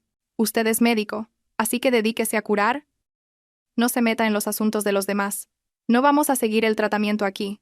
Vaya hospital, que acusa a los familiares de los pacientes». Luego se volvió hacia mí y me gritó: «Elena, recoge las cosas de la niña, y vámonos. Ya he llamado a un médico privado para que venga a casa. No vamos a quedarnos en este sitio de mala muerte». Me quedé helada, mirando al hombre que se estaba volviendo loco por miedo a que se descubriera su crimen. Mi hija estaba inconsciente, con oxígeno, y él quería llevársela solo para ocultar su culpa y la de su amante. Consideraba la vida de su propia hija menos valiosa que su falso honor. El médico se interpuso en el camino de Javier, con voz firme. «No puede llevarse a la paciente a ningún sitio. La niña está en estado crítico. Si le quita el oxígeno ahora mismo, podría morir. Además, ya he informado de este caso a la dirección del hospital y a la policía. Están de camino». Al oír la palabra policía, Javier reaccionó como una bestia acorralada. Apartó al médico de un manotazo, con los ojos desorbitados. «Soy su padre, tengo derecho. Yo la traje al mundo y hago con ella lo que me da la gana. Apártese». Se abalanzó hacia la sala de urgencias, ignorando los intentos de las enfermeras por detenerlo. Vi su espalda, la misma espalda en la que una vez confié. Ahora me parecía tan extraña y aterradora. Ya no era un ser humano. El odio estalló en mi interior, más fuerte que nunca. No podía dejar que volviera a hacerle daño a mi hija. Corrí tras él, gritando: «¡Detente! ¡No toques a la niña!». La sala de urgencias se convirtió en un caos. El pitido incesante de las máquinas, los gritos de las enfermeras. Javier, como un loco, apartaba a todo el mundo y corría hacia la cama de Sofía. Su mano grande se extendió, con la intención de arrancar la vía intravenosa que estaba conectada a la pequeña mano de mi hija. «A casa, levántate y vámonos», rugió Javier, sacudiendo con fuerza el cuerpo inmóvil de la niña. Me lancé sobre él como una leona, usando toda mi fuerza para apartarlo. «¿Estás loco? ¿Quieres matarla? Fuera de aquí». Javier, sorprendido, retrocedió unos pasos y chocó contra un carro de medicinas. El sonido metálico resonó con estrépito. Me miró fijamente, sus ojos inyectados en sangre. Nunca antes me había atrevido a levantarle la voz, a enfrentarme a él de esa manera. Mi rebelión había herido gravemente su ego despótico. «Tú, zorra, ¿te atreves a empujarme?», siseó entre dientes. Se abalanzó sobre mí y, sin mediar palabra, me dio una bofetada con todas sus fuerzas. ¡Zas! El sonido seco de la bofetada resonó en la sala llena de gente. El golpe fue tan fuerte que caí al suelo, el labio partido. El sabor metálico de la sangre llenó mi boca. Un oído me zumbaba, pero no sentía dolor. El dolor físico no era nada comparado con el dolor de ver cómo su propio padre pisoteaba la vida de mi hija. La brutal agresión de Javier dejó a toda la sala de urgencias en silencio por un momento. Los familiares de otros pacientes comenzaron a rodearnos. Se oyeron murmullos de indignación. «Dios mío, qué hombre tan salvaje pegando a su mujer. La niña en urgencias y el padre quiere llevársela, y encima le pega a la madre. Es una bestia.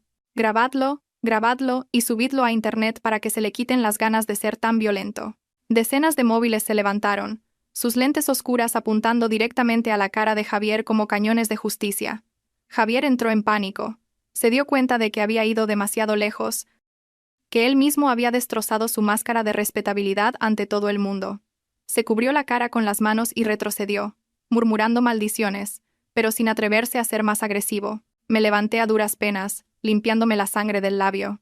Me puse delante de la cama de mi hija, extendiendo los brazos como alas protectoras. Miré directamente a la cara de Javier, con una mirada de odio ardiente que probablemente nunca antes había visto en mí. «Puedes pegarme, puedes matarme si quieres», dije, con la voz ronca pero clara. «Pero hoy, a menos que me mates, no te llevarás a esta niña a ninguna parte. Tienes miedo de que venga la policía, ¿verdad?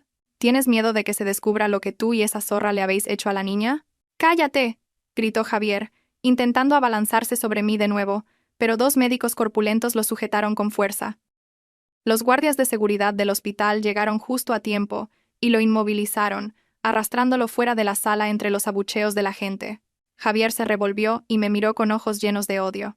«Ya verás, me las pagarás». La puerta de urgencias se cerró, dejando al monstruo fuera. Me deslicé hasta el suelo, abrazando las piernas frías de mi hija, y rompí a llorar. Sabía que esa bofetada había puesto fin a mi matrimonio infernal, y también sabía que ya no había marcha atrás. Era hora de dar el golpe de gracia para acabar con todo. Tenía dinero, contactos y, lo más importante, la desvergüenza de un hombre desesperado. En cualquier momento volvería, quizás con su abogado, o peor aún, con los matones que conocía para llevarse a mi hija por la fuerza. Miré el reloj de la pared. El segundero avanzaba con una lentitud agónica, como la cuenta atrás de una bomba de relojería. No podía quedarme aquí esperando mi fin. Me sequé la sangre que goteaba de mi labio.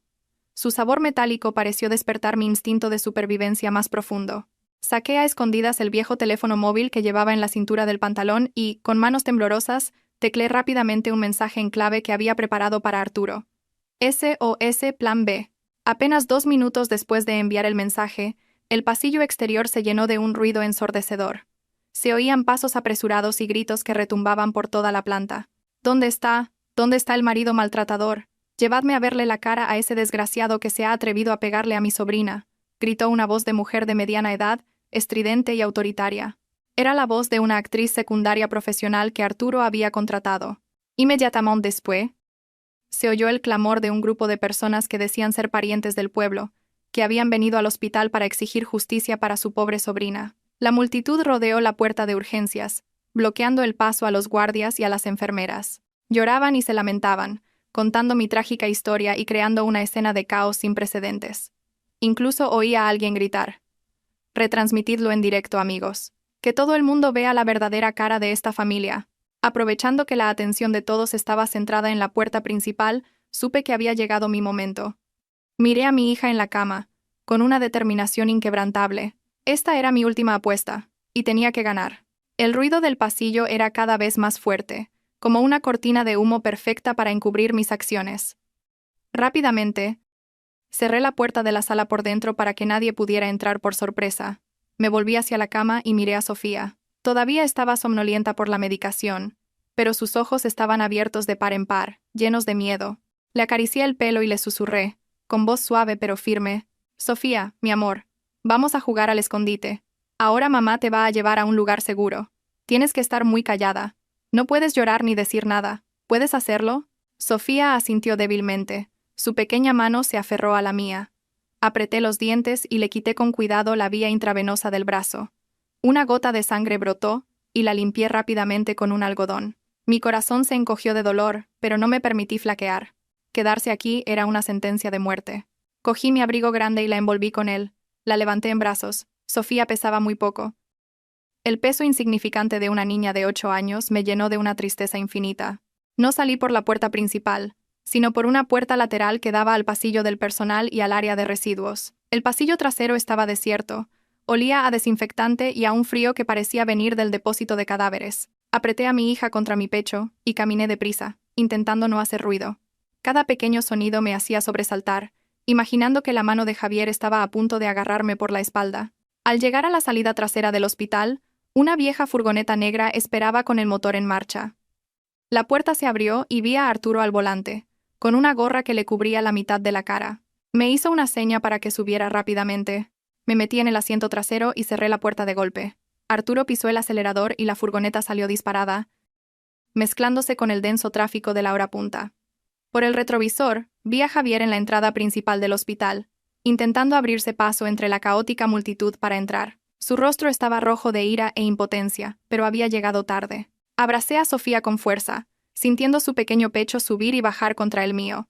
Mis lágrimas brotaron, no de miedo, sino de alivio. Por primera vez en 7 años, Sentí que era dueña de mi destino y el de mi hija, aunque el camino por delante estuviera lleno de espinas. La furgoneta condujo durante 2 horas, dejando atrás los rascacielos y las luces de una ciudad glamurosa pero fría. Arturo nos llevó a un antiguo bloque de apartamentos en un tranquilo barrio de las afueras, lleno de viejos plátanos de sombra. Era el apartamento de un amigo de Arturo que estaba en el extranjero, un refugio perfecto donde Javier nunca nos encontraría.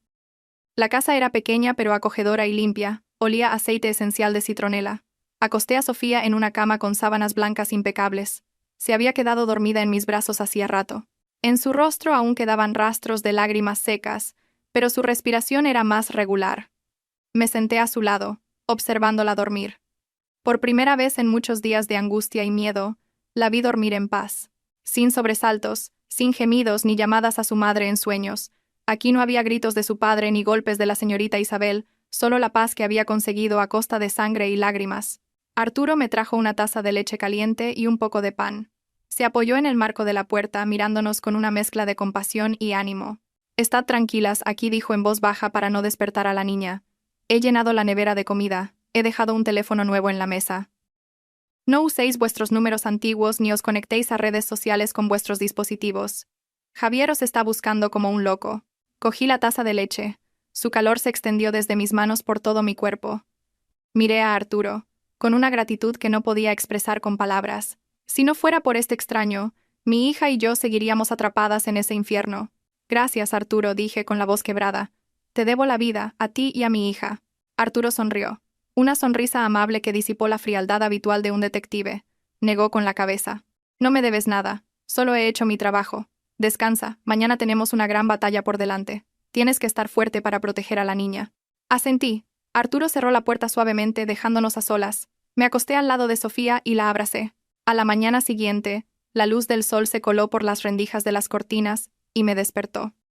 Sofía seguía durmiendo, abrazada a un oso de peluche que Arturo había dejado para ella.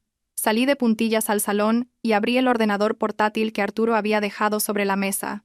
Era hora de contraatacar. Javier quería usar su poder y su dinero para silenciarme, así que yo usaría el poder de la comunidad para desenmascararlo. Respiré hondo y empecé a escribir las primeras palabras. El título del post lo puse en negrita, claro e impactante. «Familia modelo o infierno terrenal». La llamada de auxilio de una madre cuya hija fue maltratada durante un año por su propio padre y su amante. Conté todo.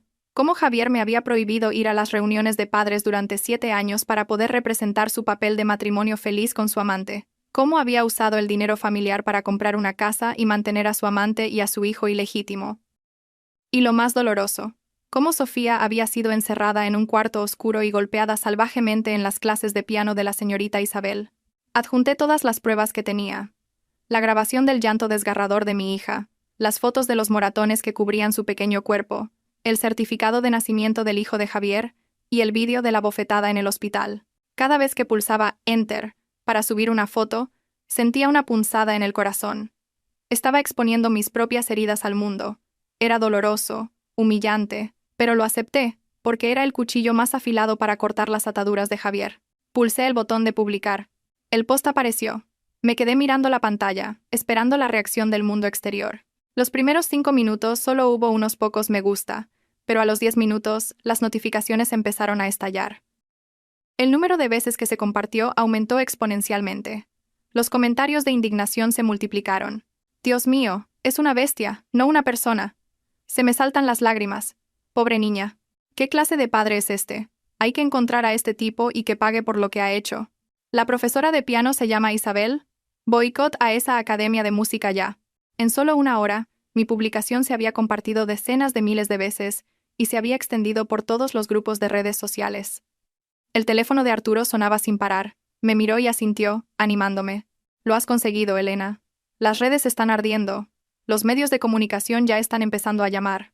Esta vez, Javier no podrá escapar de la opinión pública». Leí los comentarios de apoyo y ánimo de desconocidos y volví a llorar. Ya no estaba sola.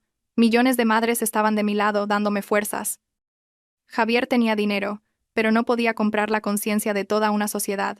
Mi contraataque lo había pillado completamente por sorpresa. En menos de 24 horas, la tormenta mediática que había desatado arrasó con la fortaleza de honor que Javier había construido con tanto esfuerzo. El nuevo teléfono que Arturo me había dado sonaba sin parar, Pero ya no eran llamadas de apoyo de la comunidad, sino del protagonista de la historia, Javier. Vi su nombre en la pantalla y me sentí extrañamente tranquila. Ya no era el pajarillo asustado que se acurrucaba ante la tormenta.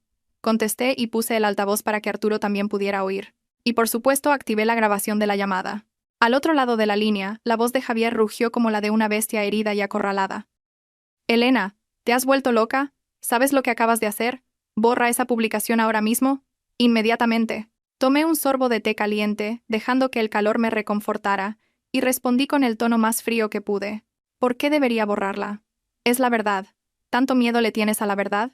Al otro lado, Javier pareció romper algo. Se oyó un estruendo. «La verdad, mis cojones. Me estás arruinando. Las acciones de la empresa están en caída libre. Los socios están cancelando contratos. Los inversores quieren retirar su capital. ¿Quieres que me arruine? ¿Quieres que acabe debajo de un puente para quedarte satisfecha?» Solté una risa ligera, pero llena de una amarga ironía. Que acabes debajo de un puente no es asunto mío. ¿No tienes ya un chalet, un coche de lujo, una mujer guapa y un hijo listo en La Moraleja? Vete a vivir allí. No me metas en tus problemas de negocios. Le había dado donde más le dolía. Javier se quedó en silencio un momento y luego cambió a un tono suplicante, una humillación que nunca había visto en ese hombre tan arrogante. «Elena, cariño, sé que estás enfadada, que me odias. He cometido un error, lo siento. Pero una cosa no quita la otra. Si haces esto, también le estás cortando el futuro a Sofía. Si la empresa quiebra, ¿de dónde sacaremos el dinero para mantenerla?» Otra vez la misma táctica, usar a nuestra hija como escudo. Antes la usaba para amenazarme, ahora para suplicar mi compasión. Apreté la taza con fuerza, sintiendo una náusea que me subía por la garganta. «No vuelvas a mencionar a nuestra hija. No te lo mereces», respondí con firmeza. «Yo me las arreglaré para mantenerla. No necesito tu dinero sucio. Preocúpate por salvar tu puesto de director, aunque dudo que lo consigas». Javier, al ver que la amabilidad no funcionaba, volvió a su naturaleza violenta. «Torra, no creas que por esconderte no te voy a encontrar. Como te pille, te voy a despellejar viva. Te enseñaré lo que es bueno». Lo interrumpí, con voz cortante. «De acuerdo, te espero. Pero antes de encontrarme, preocúpate por ti mismo. He oído que Hacienda y la Policía Económica también están empezando a interesarse por tus facturas falsas». Dicho esto, colgué bruscamente. El pitido final sonó como la sentencia de muerte para la carrera de Javier. Miré a Arturo, y él asintió, indicando que todo iba según lo planeado. Javier estaba en pánico, y cuando la gente entra en pánico, comete errores. Ese era el momento de dar el golpe de gracia. Durante el resto del día, Javier me llamó cientos de veces y me envió miles de mensajes, mezclando amenazas y súplicas. Lo ignoré, centrándome en cuidar de Sofía y preparándome para el movimiento final. Al atardecer, cuando el cielo empezaba a oscurecer, le envié un mensaje corto. «Si quieres que borre la publicación y arreglar las cosas, ven a casa a hablar. A las 8 de la noche. Ven solo. No intentes nada, tengo protección». Apenas enviado, Javier llamó para aceptar de inmediato. Estaba desesperado. Necesitaba que retirara la publicación lo antes posible para salvar lo poco que le quedaba de reputación. Creía que cara a cara podría usar la fuerza o el dinero para doblegar a su sumisa esposa, como siempre. Dejé a Sofía al cuidado de Arturo. Antes de irme, la abracé con fuerza, aspirando su olor familiar para darme valor. Sofía me miró con sus grandes ojos preocupados. «¿A dónde vas, mamá?» «No me dejes». Le sonreí para tranquilizarla. «Voy a casa a por unas cosas, mi amor. Prometo que volveré enseguida. Pórtate bien y hazle caso al señor Arturo. Cuando vuelva, nos iremos a la playa». Tomé un taxi de vuelta a nuestra antigua casa. Estaba silenciosa y fría como una tumba. Rosa, la asistenta, se había ido en cuanto estalló el escándalo. La puerta estaba abierta de par en par. Entré en el salón y encendí todas las luces. Todo estaba como lo había dejado. Solo una fina capa de polvo cubría los muebles, testimonio del colapso de una familia. No me senté a esperar. Saqué de mi bolso 3 pequeñas cámaras de acción que Arturo me había dado. Escondí una detrás de un jarrón en la mesa de centro, otra en la estantería del televisor apuntando al sofá y una tercera enganchada a la cortina. El ángulo de visión cubría todo el salón. Luego, encendí el portátil sobre la mesa del comedor, conecté las cámaras y configuré una retransmisión en directo en mi perfil, donde cientos de miles de personas seguían el caso. Titulé la emisión: «La verdad final. Conversación con un marido maltratador», pero aún no le di a empezar. Tenía que esperar a que la presa cayera en la trampa. A las 8 en punto, el chirrido de unos frenos sonó en la entrada. La puerta de hierro fue empujada con fuerza y golpeó la pared. Apareció Javier, con un aspecto mucho más demacrado que días atrás. Barba de varios días, ojeras profundas, ropa arrugada y un fuerte olor a alcohol. Entró y, al verme sentada tranquilamente en el sofá, se abalanzó sobre mí como un animal salvaje. Sin decir palabra, levantó la mano para pegarme. Yo ya estaba preparada. Me levanté de un salto, retrocedí detrás de la mesa y saqué un spray de pimienta que tenía escondido en el bolsillo. Al ver que estaba preparada, Javier se detuvo y rió con sorna. Vaya, vaya, la gatita ahora saca las uñas. ¿Con qué piensas enfrentarte a mí? ¿Crees que puedes ganarme? Lo miré directamente a los ojos, con voz tranquila pero firme. No quiero ganar ni perder. Solo quiero que firmes los papeles del divorcio, nos des la libertad a mi hija y a mí, y asumas la responsabilidad legal por lo que has hecho. Javier se echó a reír, una risa salvaje que resonó en la casa vacía. Tiró su maletín sobre la mesa y gritó: ¿Divorcio? Ni en tus sueños. No firmaré nunca. Haré que tu vida sea un infierno. Te arrepentirás de haberme provocado. En ese momento, a escondidas, pulsé la tecla Enter del teclado del ordenador. La luz de la retransmisión en directo se puso en rojo. Miles de personas empezaban a conectarse para presenciar el final de la obra. Javier no tenía ni idea de que cada uno de sus movimientos estaba siendo transmitido en directo a decenas de miles de espectadores. Seguía pensando que era una conversación privada entre marido y mujer, donde podía mostrar su verdadera y despreciable naturaleza sin ser juzgado. Rodeó la mesa, se acercó a mí y señalándome con el dedo me insultó. ¿Crees que por publicar esas mierdas en internet me vas a asustar? Que te quede claro, con dinero puedo comprarlo todo. Compraré al médico, al abogado, convertiré el historial médico de Sofía en papel mojado, y luego te demandaré a ti por difamación y extorsión. Lo provoqué deliberadamente para que hablara más. ¿Te atreves? Las heridas en el cuerpo de la niña son evidentes.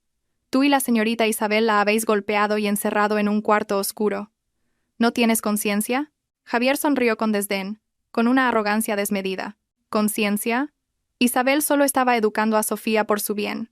¿La culpa es de tu hija? Por ser tan tonta y no ser capaz de tocar bien una maldita canción. Y te diré una cosa. Sofía es solo una niña, no sirve para nada. Yo ya tengo a Leo. Él es inteligente, brillante. Él es quien continuará el linaje de esta familia. Su descarada confesión me heló la sangre, pero al mismo tiempo, hizo que el número de espectadores de la retransmisión se disparara. Los comentarios fluían como una cascada en la pantalla del ordenador, sin que Javier se diera cuenta. Dios mío, lo ha admitido. Este tipo es peor que un animal. Guardadlo, esta es la prueba definitiva. Continué presionando. ¿Y qué hay de que malversaras fondos de la empresa para comprarle una casa y un coche? ¿No tienes miedo de ir a la cárcel? Javier, en su borrachera de victoria y estúpida arrogancia, soltó lo que nunca debería haber dicho. Se golpeó el pecho. Yo soy el director. El dinero de la empresa es mi dinero. Lo gasto como me da la gana. Todas las facturas y los documentos ya los he arreglado, ni la mejor policía podría encontrar nada. ¿Quién te crees que eres para acusarme? Dicho esto, se abalanzó sobre mí y me agarró del pelo. El dolor fue insoportable, pero no me resistí. Dejé que las cámaras grabaran toda la escena de violencia. Borra la publicación ahora mismo o te mato. Rugió Javier, levantando el puño hacia mi cara. Justo en ese momento, el sonido de las sirenas de la policía resonó en la entrada. Un megáfono transmitió una orden clara. Javier Martín, abra la puerta. Somos la policía. Está rodeado. Javier se quedó paralizado, el puño suspendido en el aire. Su rostro se quedó sin una gota de sangre. Me soltó y corrió a la ventana para mirar. Fuera, las luces azules y rojas parpadeaban, iluminando el salón como un trágico escenario. Me levanté, me arreglé el pelo y señalé el ordenador. Javier, mira, más de 50.000 personas acaban de oírte confesar. Enhorabuena, te has convertido en la persona más famosa de la noche. Javier se volvió. Vio el número de espectadores en la pantalla y se quedó boquiabierto. Sus piernas le fallaron y se derrumbó en el suelo. Sabía que esta vez era el fin. Ni el dinero ni los contactos podrían salvarlo. Él mismo había firmado su propia sentencia de muerte ante decenas de miles de testigos. Mientras la policía esposaba a Javier y se lo llevaba, entre los flashes de los periodistas y la indignación de los curiosos, en otro lugar, el destino de la señorita Isabel también llegaba a su fin. Arturo me contó los detalles de aquella redada sorpresa. Resulta que Isabel no era solo una profesora de piano. Bajo la fachada de su elegante centro de arte, también traficaba con suplementos dietéticos y cosméticos de origen dudoso, e incluso había indicios de que almacenaba sustancias ilegales para sus fiestas privadas. Arturo había estado reuniendo pruebas en secreto durante mucho tiempo, y las había entregado a las autoridades, esperando el momento adecuado para actuar. Cuando la policía irrumpió en su lujoso apartamento de La Moraleja, Isabel estaba metiendo a toda prisa dinero, joyas y artículos de marca en una maleta para huir. Llevaba un camisón fino y transparente. Su rostro sin maquillaje estaba pálido, despojado de su habitual sofisticación. El pequeño Leo lloraba en medio del desorden. Cuando le leyeron la orden de arresto por maltrato y posesión de sustancias ilegales, Isabel gritó y se revolvió como un animal salvaje. Insultó a Javier, llamándolo inútil por no haber podido protegerlos. ¿Me insultó a mí? Llamándome víbora por arruinarle la vida. Poco después, un vídeo grabado por un vecino que mostraba a Isabel siendo conducida al furgón policial se hizo viral. En el vídeo, la mujer que una vez caminaba con orgullo sobre tacones de diseño, ahora tenía el pelo revuelto, las manos esposadas y la cabeza gacha para evitar las cámaras. Los padres que una vez la idolatraron y le confiaron la educación de sus hijos, ahora estaban horrorizados e indignados. Dejaron miles de comentarios denunciando otros comportamientos sospechosos de Isabel que antes habían pasado por alto.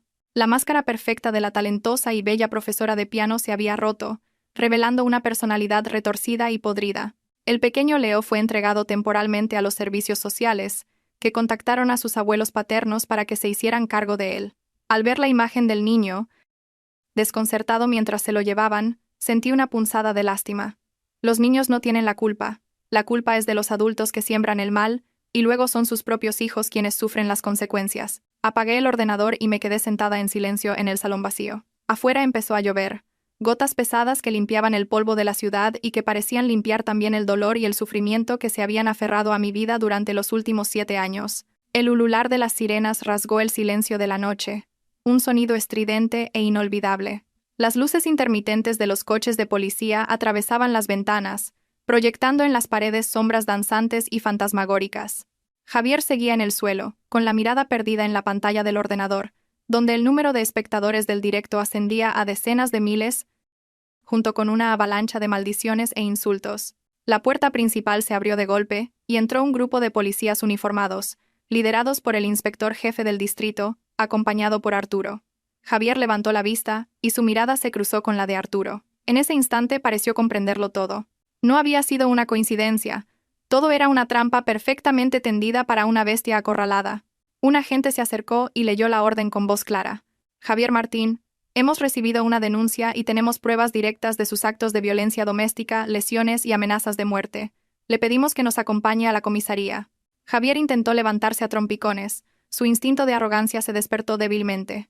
Me señaló y gritó con la voz quebrada. Se equivocan de persona. Ha sido esta mujer la que me ha tendido una trampa. Ha violado mi intimidad. Me ha grabado sin mi consentimiento. La víctima soy yo. Pero sus palabras en ese momento eran como ladridos en la oscuridad. El inspector respondió con seriedad. La ley determinará quién tiene razón. Por ahora, sus acciones han sido grabadas en directo y presenciadas por decenas de miles de ciudadanos. Le ruego que coopere. El sonido metálico de las esposas resonó. Un clic seco que aprisionó las manos acostumbradas a firmar contratos millonarios. Las mismas manos que habían golpeado a su mujer y a su hija sin piedad. Javier agachó la cabeza. Ya no se atrevía a mirar a las cámaras ni a mí. La apariencia elegante de un director de éxito se había desvanecido, dejando solo la imagen de un criminal patético y desaliñado. Cuando pasaron por mi lado, Javier se detuvo un instante. Me miró, sus ojos inyectados en sangre. No era arrepentimiento, sino un odio que le llegaba hasta los huesos. Siseó entre dientes. Eres buena, Elena, pero aunque me hunda, te arrastraré conmigo. Lo miré sin miedo ni vacilación. Respondí con calma. Si te hundes o no, es cosa del karma, no mía. Yo solo he sacado la verdad a la luz. Que te vaya bien. Se llevaron a Javier. El sonido de sus pasos se fue alejando hasta desaparecer. La casa volvió a su silencio habitual, pero la atmósfera opresiva que había reinado durante 7 años pareció disiparse. Arturo se acercó. No dijo nada. Solo me dio una suave palmada en el hombro, un gesto de apoyo silencioso. Me dejé caer en el sofá, agotada, como si acabara de superar una grave enfermedad. Mis lágrimas volvieron a brotar, pero esta vez no tenían el sabor amargo de la humillación, sino el dulce sabor de la liberación. El arresto de Javier por violencia doméstica fue solo el comienzo de su caída. A la mañana siguiente, la unidad de delitos económicos de la policía intervino. Los documentos que arriesgué mi vida para fotografiar en la caja fuerte se convirtieron en cuchillos afilados que se clavaron en el corazón de su imperio. Resultó que la empresa de tecnología de la que Javier tanto se enorgullecía era solo una tapadera para blanquear dinero y evadir impuestos. Había creado una red de empresas fantasma, firmando contratos falsos por valor de cientos de millones de euros para desviar fondos y estafar a los inversores. El dinero robado lo movía a través de múltiples cuentas intermediarias hasta que finalmente llegaba a las cuentas de Isabel y otros socios de confianza. Fui citada a declarar como testigo y para aportar pruebas.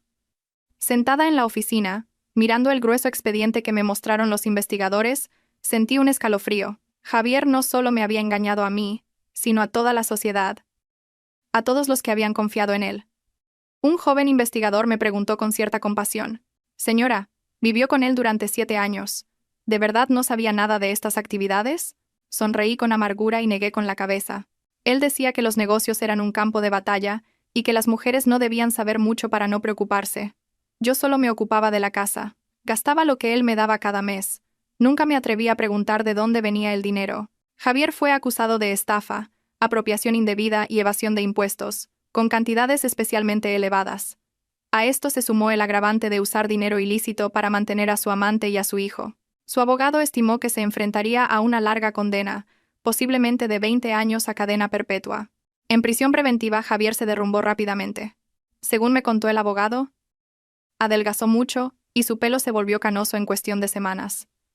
Pedía verme constantemente, diciendo que quería disculparse, que quería que retirara la denuncia, pero me negué. La disculpa de un hombre acorralado no tiene valor. Es solo cobardía para eludir la responsabilidad. Todos los bienes de Javier fueron embargados para la investigación y para compensar a las víctimas. El lujoso apartamento de La Moraleja, el nido de amor de él e Isabel, también fue precintado. Oí que los padres de Javier en el pueblo, al enterarse de que su hijo iba a la cárcel, su nuera estaba detenida y su nieto había quedado desamparado, sufrieron un colapso y tuvieron que ser hospitalizados. El mal que Javier había sembrado ahora no solo lo sufría él, sino toda su familia. No sentí alegría, solo una profunda tristeza por la fugacidad de la vida. El dinero sucio, ganado con engaños, se había desvanecido, dejando solo una mancha de deshonor eterno. 3 meses después, tuvo lugar el juicio de divorcio. Ese día llovía a cántaros. Las gotas golpeaban los cristales de la sala, creando un sonido monótono y triste. Fui sola al juzgado, con una sencilla camisa blanca y el pelo recogido. No necesité maquillaje. La confianza y la serenidad que emanaban de mi interior eran las mejores joyas de una mujer que ha superado la tormenta. Llevaron a Javier al banquillo. Al verlo, casi no reconocí al hombre elegante de antes. Llevaba un uniforme de preso holgado, su rostro estaba demacrado, con barba descuidada y ojos hundidos y sin vida. Cuando me vio, agachó la cabeza, sus hombros temblaban. Quizás solo en ese momento el arrepentimiento empezó a calar en su mente, pero ya era demasiado tarde. El juicio fue rápido, las pruebas eran abrumadoras. Javier aceptó todas mis peticiones sin oponer resistencia. Quizás era el último vestigio de conciencia que le quedaba, o simplemente sabía que ya no tenía derecho a exigir nada. El juez golpeó el mazo y declaró disuelto el matrimonio entre Javier Martín y yo. La custodia de nuestra hija me fue concedida en su totalidad. En cuanto a los bienes, como la mayoría eran producto de sus delitos económicos, fueron confiscados. Sin embargo, el tribunal, considerando mi contribución y mi situación, me concedió una pequeña parte del patrimonio legal restante, suficiente para que mi hija y yo empezáramos una nueva vida. Al terminar el juicio, salí de la sala. Había dejado de llover, y unos débiles rayos de sol se abrían paso entre las nubes grises, iluminando el patio mojado del juzgado. La policía conducía a Javier al furgón para devolverlo a prisión. Al pasar a mi lado se detuvo un instante. Su voz era ronca, como el silbido del viento entre las hojas secas. «Elena, lo siento. Cuida de Sofía. Dile que su padre lo siente». Lo miré directamente a los ojos, ya sin odio, solo con lástima por una vida desperdiciada. «Sofía crecerá y será una buena persona», dije suavemente. «Le enseñaré a no seguir los pasos de su padre. Tú, pórtate bien ahí dentro. Es lo único que puedes hacer por ella ahora». El furgón se puso en marcha, llevándose consigo mi doloroso pasado. Respiré hondo, sintiendo el aire fresco llenar mis pulmones. El peso que había soportado durante 7 años finalmente se había desvanecido. Saqué el móvil y llamé a Arturo. «Ya está, todo ha terminado». Al otro lado, la voz de Arturo sonó extrañamente cálida. «Enhorabuena, Elena. Vuelve a casa. Sofía nos espera para comer». Vuelve a casa. Qué palabras tan reconfortantes y cálidas. Sonreí y caminé deprisa hacia la salida, donde el sol brillaba con más fuerza. Un año después, Málaga me recibió con su sol dorado y el sabor salado de la brisa marina. Había vendido la casa de la ciudad, llevándome a Sofía lejos de aquel lugar, lleno de recuerdos dolorosos para empezar de nuevo en esta hermosa ciudad costera. Con el dinero que me quedaba, abrí una pequeña floristería en el paseo marítimo, a la que llamé La Paz Interior. La tienda siempre estaba llena del aroma y el color de las rosas, los lirios y las hortensias azules. Cada mañana, lo primero que hacía era preparar un hermoso jarrón de flores para el mostrador, hacer una tetera de té aromático y sentarme a observar la calle, disfrutando de una paz que nunca antes me había atrevido a soñar. Sofía había crecido mucho, su piel estaba sonrosada, y sus ojos siempre brillaban de alegría. Se había liberado por completo de los fantasmas de su pasado. Por las tardes, después del colegio, venía a la tienda a ayudarme a regar las flores. Su risa cristalina se mezclaba con el murmullo de las olas, creando la melodía más hermosa de mi vida. Ya no mencionaba a su padre, ni le tenía miedo al piano. A veces la veía dibujar, cuadros llenos de colores vivos de una casita junto al mar, con su madre, ella misma, y un gran sol sonriente. Disculpe, ¿me da el ramo de girasoles más bonito que tenga? Una voz grave y familiar me hizo darme la vuelta. Arturo estaba en la puerta, con una cesta de fruta en la mano. Su rostro estaba bronceado por el sol, pero su sonrisa seguía siendo tan amable como siempre. Después de que terminara el caso, Arturo siguió en contacto, ayudándome con los trámites legales que quedaban pendientes, y, sin darme cuenta, sus viajes de trabajo a Málaga se hicieron cada vez más frecuentes. Sonreí y elegí los girasoles más grandes y brillantes, envolviéndolos con cuidado en papel de estraza. Le di el ramo a Arturo, bromeando: «Un detective famoso y además romántico. ¿Para quién son estas flores?» Arturo cogió el ramo y me miró a los ojos, su mirada llena de sinceridad. «Para la mujer más valiente que he conocido, para un nuevo comienzo, tan brillante como estas flores». Bajé la vista, sintiendo que mis mejillas ardían. Mi corazón, que creía endurecido por el dolor, de repente latió de una forma extraña. No sé qué me deparará el futuro, si tendré el valor de abrirme a una nueva felicidad. Pero sé que, en este momento, estoy viviendo los días más hermosos de mi vida. Miro hacia el mar azul que acaricia la arena blanca. Los barcos despliegan sus velas para atrapar los nuevos vientos. La vida es como las olas, a veces embravecida, arrasándolo todo. Pero luego se calma, y besa la orilla con suavidad.